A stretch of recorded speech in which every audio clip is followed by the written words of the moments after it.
देखो सर्वनाम के बारे में आज बात करने वाले हैं, ठीक है। आंसर जो हम बताएंगे उस पर ध्यान दोगे। पहला क्या कह रहा है, देखो सर्वनाम में कह रहा है, सर्वनाम जानते ही हो, अभी बताएं पूरे। कह रहा है कौन रो रहा है, देखो कौन रो रहा है, ये कौन रो रहा है इस किस सर्वनाम का उदाहरण है। ये सर्वनाम में सबसे पहले हमको देखना है एक ठो शब्द कौन सा है, कौन। कौन एक WH वर्ड है, अर्थात यह एक क्वेश्चन वाला शब्द है।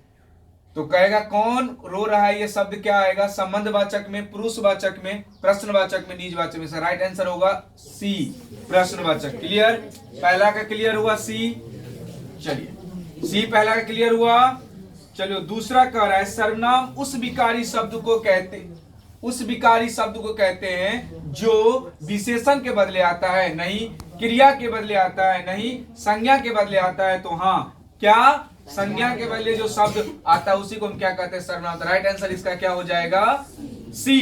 क्या आएगा रे, सी। अगला क्वेश्चन कह रहा है आप भला तो जग भला, आप भला तो जग भला किस सर्वनाम का उदाहरण है। देखो क्या कर रहा है, निश्चयवाचक सर्वनाम जो निश्चित हो, संबंधवाचक सर्वनाम जो सो वाला चीज हो, जो आएगा वो पाएगा।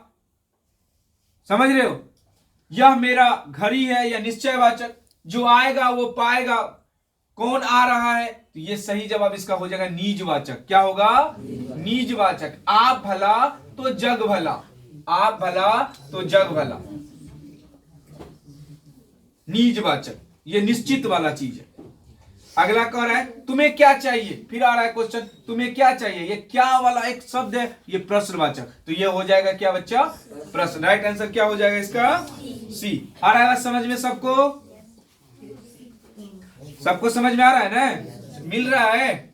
चलिए अगला क्वेश्चन देखो, 5 नंबर क्वेश्चन क्या करा है, कोई कैसा सर्वनाम है। देखो अभी हमें बोर्ड पर बताया कोई क्या है, कोई कैसा सर्वनाम है। देखो निश्चयवाचक, निश्चित। क्या करा है, दरवाजा खोलो कोई बाहर में खड़ा है ना। तो कोई क्या है, एक अनिश्चयवाचक सर्वनाम है, ये निश्चित की बोध नहीं कराएगी, अनिश्चित की बोध कराएगी, इसलिए राइट आंसर क्या होगा इसका, बी। अगला कह रहा है पुरुषवाचक सर्वनाम के कितने प्रकार होते हैं। देखो पुरुषवाचक सर्वनाम ये बताएं, इंग्लिश में कहेंगे हम लोग पर्सनल प्रोनाउन, और हिंदी में पुरुषवाचक सर्वनाम 3 है। पुरुषवाचक सर्वनाम कितने हैं बच्चा, 3। पहला होता है प्रथम पुरुष जो बोलता है, मध्यम पुरुष जो सुनता है, और अन्य पुरुष जिसके विषय में चर्चा किया जाता है। समझ में आ रहा है सबको। चलिए तो हम लोग पुरुषवाचक सर्वनाम को समझ में आ गया। निश्चयवाचक सर्वनाम देखो क्या कर रहा है, किसका, 6 का answer B, right answer B. 7 का आंसर होगा निश्चयवाचक सर्वनाम कौन है। देखो कोई मिल गया है ना, कौन मिल गया पते नहीं चल रहा है, इसलिए कोई को क्या कहेंगे, अनिश्चयवाचक। सर किसी ने मेरा बाल खींचा, किसने खींचा, यह भी एक क्या होगा, अनिश्चयवाचक। कुछ तो गड़बड़ है, क्या गड़बड़ है, यह भी क्या होगा, अनिश्चयवाचक। यह मेरा कलम है, यह मतलब निश्चित वाला चीज है, यह मेरा कलम है, इसके लिए राइट आंसर होगा बच्चा डी। राइट आंसर क्या हो जाएगा, डी। क्लियर। अगला क्वेश्चन कह रहा है, अगला क्वेश्चन कह रहा है, समझ में आया सबको, इधर ध्यान से देखना, समझ में आ गया सबको।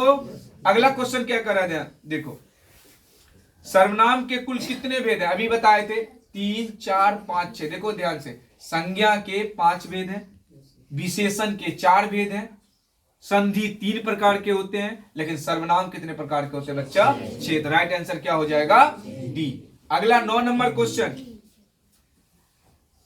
9 नंबर क्वेश्चन कह रहा है इनमें से अनिश्चयवाचक सर्वनाम कौन सा है। देखो यह निश्चित वाचक है, यह मेरा कलम है, वह मेरा घर है, मैं आप एक ही कमरे में पढ़ते हैं, यह एक निश्चित वाक्य है। लेकिन ये तीनों नहीं होगा तो होगा क्या, सी, कोई। अगला संबंधवाचक सर्वनाम कह रहा है, संबंधवाचक सर्वनाम का प्रयोग किस वाक्य में किया गया है। कोई होगा, कौन होगा पते नहीं, यह निश्चयवाचक होगा। कौन जा रहा है, यह एक प्रश्नवाचक होगा। यह राम है, यह निश्चित है, निश्चयवाचक होगा। जो आएगा वह पाएगा, जो जागत है वो पावत है, जो सोवत है वो खोवत है। तो राइट आंसर इसका हो जाएगा डी, 10 का डी मिला। ठीक।